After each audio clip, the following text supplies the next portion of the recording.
ব্যবসা, তার নাম হচ্ছে এনইআইআর। এমন এক সিস্টেম ইমপ্লিমেন্ট করেছে, এই সিস্টেমে আমাদের মতো পিআই ইন্ডাস্ট্রির যে ব্যবসায়ীরা আছে, যারা আসলে বাংলাদেশের মোবাইল চার্জ করার ক্ষেত্রে পরিমাণ 70 থেকে 75% তাদের কোনো জায়গা নাই।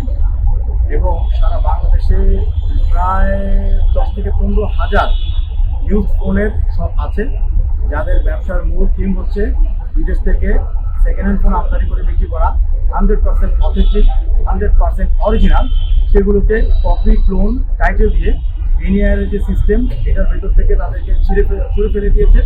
এখানে কোনোভাবে আর সেকেন্ড হ্যান্ড ফোন আনার বিক্রি করার কোনো রাস্তা তারা রাখে না।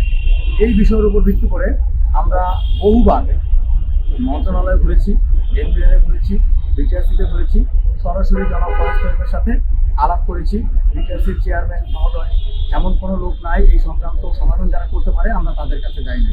অসংখ্য বার যাওয়ার পরেও সর্বশেষ আমরা যেদিন বিটিআরসির মিটিং করতে যাই, তারা আমাদেরকে কোনো সময় দেয় না, আমাদের ব্যবসায়ী হিসেবে মূল্যায়ন করে না, এবং তারা যে কোনোভাবেই তারা একটা চক্রান্তে সফল হয়।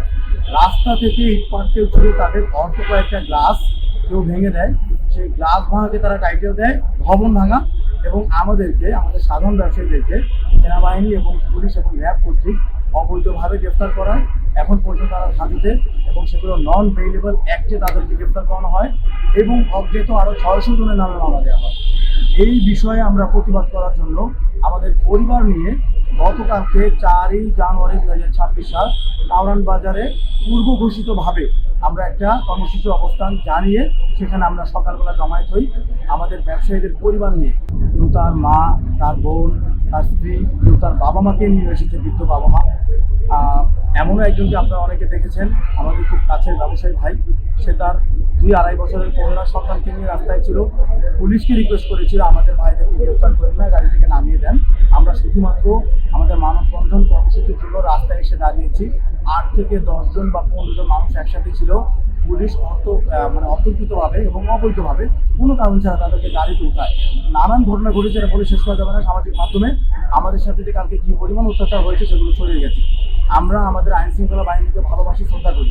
আমরা মনে প্রাণে বিশ্বাস করি, পুলিশ হোক, র্যাব হোক, ডিজিএফআই হোক, সেনাবাহিনী হোক, কেউ বাংলাদেশের জনগণকে অবৈধভাবে গ্রেফতার করবে, কোনো কারণ ছাড়া গায়ে হাত তুলবে, বিশেষ করে মা বোনদের, এমন আচরণ আমরা তাদের কাছ থেকে আশা করি না।